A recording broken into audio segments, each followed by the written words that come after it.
হরে কৃষ্ণ কৃষ্ণ কৃষ্ণ হরে হরে, হরে রাম রাম রাম হরে হরে। নমস্কার বন্ধুরা, সুখের চাবি চ্যানেলে আপনাদের সকলকে জানাই স্বাগত। আমি আশা করি আপনারা সকলে ভগবান বা ঈশ্বরের কৃপায় ভালোই আছেন, সুস্থ আছেন। বন্ধুরা, আপনারা যদি লাইভে কিছু শিখতে চান বা জানতে চান তাহলে চ্যানেলটি সাবস্ক্রাইব অবশ্যই করুন। বন্ধুরা, সারা বছর সুস্থ ও নীরোগ থেকে সারা জীবন প্রচুর পরিমাণে অর্থ উপার্জন করতে চাইলে তাহলে এই 2025 সালের পৌষ পার্বণ চলাকালীন 3 দিন ভুল করেও খাবেন না এই একটি সবজি। হ্যাঁ বন্ধুরা, আপনারা একেবারে ঠিকই শুনছেন।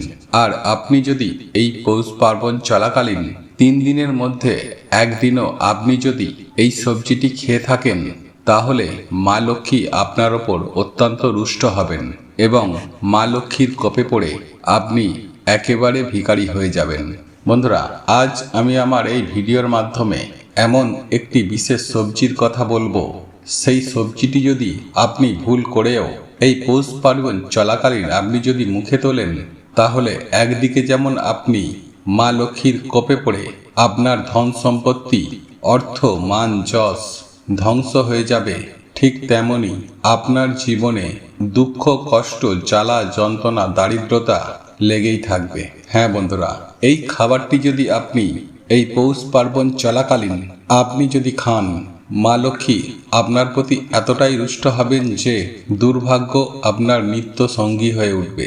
কিন্তু যদি নিজেকে সংযুক্ত রেখে এই পৌষ পার্বণ চলাকালীন এই সবজিটি খাওয়া থেকে নিজেকে বিরত রাখতে পারেন তাহলে আপনি নরক যন্ত্রণার হাত থেকে মুক্তি পাবেন। অন্যদিকে মা লক্ষ্মীর আশীর্বাদে সারা বছর আপনার জীবনে অর্থ বৃষ্টি হবে। হ্যাঁ বন্ধুরা, আপনারা একেবারে ঠিকই শুনেছেন। আপনি যা চাইবেন আপনি তাই পাবেন। তাই চলুন বন্ধুরা, জেনে নেওয়া যাক যে কোন সেই বিশেষ সবজিটি যেটি পৌষ পার্বণ চলাকালীন আপনি নিজে যেমন খাবেন না, ঠিক তেমনি আপনি আপনার বাড়িতে রান্না পর্যন্ত করবেন না। এই প্রসঙ্গে বিস্তারিত জানার আগে আপনাদেরকে বলে রাখি, আপনি যদি আমাদের চ্যানেলে নতুন হয়ে থাকেন তাহলে চ্যানেলটি অবশ্যই সাবস্ক্রাইব করুন এবং পাশে থাকা নোটিফিকেশন বেল আইকনটি ক্লিক করুন, কারণ আমি বিভিন্ন প্রকার তন্ত্রমন্ত্র, বশীকরণ, টোটকা, বাস্তু টিপস, জ্যোতিষশাস্ত্র, পুজো আরাধনা এবং ব্ল্যাক ম্যাজিক করা নিয়ে নিত্য নতুন ভিডিও আপলোড করে থাকি, যা প্রয়োগ করার মাধ্যমে আপনার জীবনে থাকা সকল প্রকার সমস্যার সমাধান হবে। চলুন এবার মূল আলোচনায় প্রবেশ করা যাক। তবে মূল আলোচনায় প্রবেশ করার আগে আপনারা যদি মা লক্ষ্মীর আশীর্বাদ ও কৃপা পেতে চান, যদি চান এই পৌষ পার্বণে মা লক্ষ্মী আপনার গৃহে অবশ্যই আসুক, তাহলে জয় মা লক্ষ্মীর জয়, তোমাকে আমার গৃহে স্বাগত লিখে কমেন্ট অবশ্যই করবেন। বন্ধুরা, শাস্ত্রমতে পৌষ মাসের বৃহস্পতিবার বলুন বা পৌষ পার্বণ বলুন, এই পৌষ পার্বণের সময়ে নিষ্ঠা, ভক্তি ও আন্তরিকতার সাথে মায়ের পুজো আরাধনা করলে সেই ভক্তের জীবনে সমস্ত প্রকার সমস্যার সমাধান হতে বেশি দেরি লাগবে না। তবে সুপ্রিয় দর্শক বন্ধুরা, আপনারা এই পৌষ পার্বণের লক্ষ্মী পূজায় মা লক্ষ্মীর অত্যন্ত প্রিয় যে জিনিসটি আপনারা মাকে অর্পণ করবেন সেটি হলো মূলো ফুল। হ্যাঁ বন্ধুরা, আপনারা একেবারে ঠিকই শুনেছেন। এই পৌষ পার্বণে মা লক্ষ্মীর পূজায় যদি কোনো ভক্ত মূলো ফুল ও সর্ষে ফুল মাকে নিবেদন করতে পারে তবেই কিন্তু তার পূজা সম্পূর্ণ হবে। একই সঙ্গে আমি আপনাদেরকে এটাও জানিয়ে রাখব যে এই সর্ষে ফুল ও মূলো ফুলের পাশাপাশি একটি পদ্ম ফুলও আপনি নিবেদন করে মায়ের পুজো আরাধনা করতে পারেন। তবে মায়ের প্রিয় নারিকেল এবং পানি ফল তার নৈবেদ্যর মধ্যে অবশ্যই রাখবেন।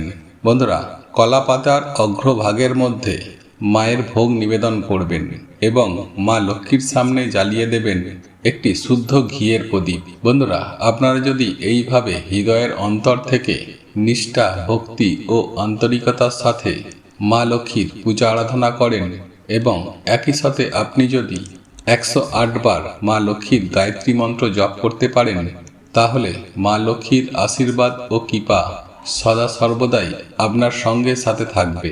কিন্তু বন্ধুরা, মা লক্ষ্মীর পুজো আরাধনার করার সাথে সাথে তারই সঙ্গে একটি জিনিস অতি অবশ্যই মেনে চলতে হবে, সেটি হলো মায়ের অপছন্দের কোনো জিনিস এই পৌষ পার্বণ চলাকালীন ভুল করেও রান্না করবেন না। বন্ধুরা, আপনারা যদি এই সবজিটি এই পৌষ পার্বণ চলাকালীন 3 দিন আপনার গৃহের মধ্যে রান্না করেন বা আপনি যদি বাইরে থেকে এনে বাড়িতে এনে খান, তাহলে মা লক্ষ্মী আপনার গৃহ থেকে চিরতরের মতো বিদায় নেবেন। আর এই সবজিটি হলো দানা জাতীয় যে কোনো প্রকার সবজি, সেটা হতে পারে বিনস বা বরবটি বা পটল। এই সকল দানা জাতীয় সবজি আপনি পৌষ পার্বণ চলাকালীন 3 দিন ভুল করেও খাবেন না। বন্ধুরা, এরই পাশাপাশি আপনারা যে জিনিসটি খাবেন না সেটি হলো দই। হ্যাঁ বন্ধুরা, দই এবং জিরে। হ্যাঁ বন্ধুরা, রান্নাতে যে জিরে ব্যবহার করা হয় সেই জিরের কথাই আজকে আমি আমার এই ভিডিওতে বলছি। বন্ধুরা, পৌষ পার্বণের দিন ভুল করেও রান্নায় জিরের ব্যবহার করবেন না, এমনকি খাবেনও না। আর আপনি যদি খান তাহলে আপনার জীবনে আর্থিক অবনতি হবে নিশ্চিত। এছাড়াও দুধ থেকে যে দই তৈরি হয় সেই দইও কিন্তু এই পৌষ পার্বণ চলাকালীন 3 দিন সম্পূর্ণরূপে এড়িয়ে চলুন, কেননা আর্থিক ক্ষতির সম্মুখীন হতে আমরা কেউই চাই না। তাই তো বলি বন্ধুরা, নিজেকে সংযুক্ত রেখে আজকের এই ভিডিওতে বলা এই খাবারগুলি খাওয়া থেকে আপনারা আপনাদের নিজেদেরকে বিরত রাখতে পারেন। তাহলে মা লক্ষ্মীর আশীর্বাদে প্রচুর পরিমাণে আপনারা আর্থিক উন্নতি করতে পারবেন এবং সারা জীবন নিরোগ ও সুস্থ থাকবেন। এটি সম্পূর্ণরূপে আপনারা বলতে পারেন। বন্ধুরা, এরই পাশাপাশি যে জিনিসটি না খাওয়ার কথা বলবো আর সেটি হলো মসুরির ডাল। হ্যাঁ বন্ধুরা, এই পৌষ পার্বণ চলাকালীন 3 দিন মুগ ডাল, ছোলার ডাল, মটর ডাল, অড়হর ডাল ইত্যাদি খেলেও ভুল করেও এই মসুর ডাল কিন্তু আপনারা একদম খাবেন না। আর আপনারা যদি এই পৌষ পার্বণ চলাকালীন মসুর ডাল খান তাহলে মা লক্ষ্মীর কোপে পড়ে আপনারা রোগে ভুগবেন, জ্বলে মরবেন। বন্ধুরা, শাস্ত্র মতে এই পৌষ পার্বণ চলাকালীন আমিষ খাবার তথা মাছ, মাংস, ডিম, পেঁয়াজ, রসুন ইত্যাদি এই সকল খাবার ভুল করেও খাওয়া উচিত নয়। আর আপনার পক্ষে যদি সম্ভব হয় তাহলে এই পৌষ পার্বণ চলাকালীন 3 দিন আমিষ খাবার খাওয়া থেকে নিজেদেরকে বিরত রাখুন। দেখবেন মায়ের কৃপায় জীবনে সৌভাগ্য নিত্য সঙ্গী হয়ে উঠবে এবং আপনার জীবনে সুখ, শান্তি, সমৃদ্ধি বৃদ্ধি পাবে। বন্ধুরা, আপনারা যদি এই খাবারগুলি খাওয়া থেকে নিজেদেরকে বিরত রাখতে পারেন তাহলে আপনাদের জীবনে সুখ, শান্তি ও অর্থ আসবে। আপনি রাতারাতি ধনী হয়ে উঠবেন। হ্যাঁ বন্ধুরা, শুধু তাই নয় বন্ধুরা, আপনাদের সকল ইচ্ছা মনস্কামনা পূর্ণ হবে। তাই সুস্থ নিরোগ জীবন যাপন করতে চাইলে এই পৌষ পার্বণ চলাকালীন 3 দিন এই খাবারগুলি ভুল করেও খাবেন না।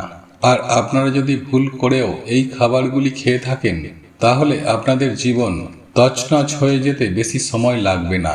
বন্ধুরা, এই ভিডিওটি যদি আপনাদের পছন্দ হয়ে থাকে তাহলে ভিডিওটি লাইক করুন, কমেন্ট করুন এবং বন্ধুদের সাথে শেয়ার অবশ্যই করুন।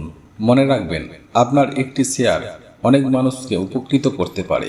এবং আপনি যদি নতুন হয়ে থাকেন তাহলে চ্যানেলটি অতি অবশ্যই সাবস্ক্রাইব করবেন এবং পাশে থাকা নোটিফিকেশন বেল আইকনটি অন করে রাখবেন এইরূপ নিত্য নতুন ভিডিও সবার আগে পাওয়ার জন্য। ভগবান বা ঈশ্বর আপনার মঙ্গল করুক। আপনারা ভালো থাকুন, সুস্থ থাকুন।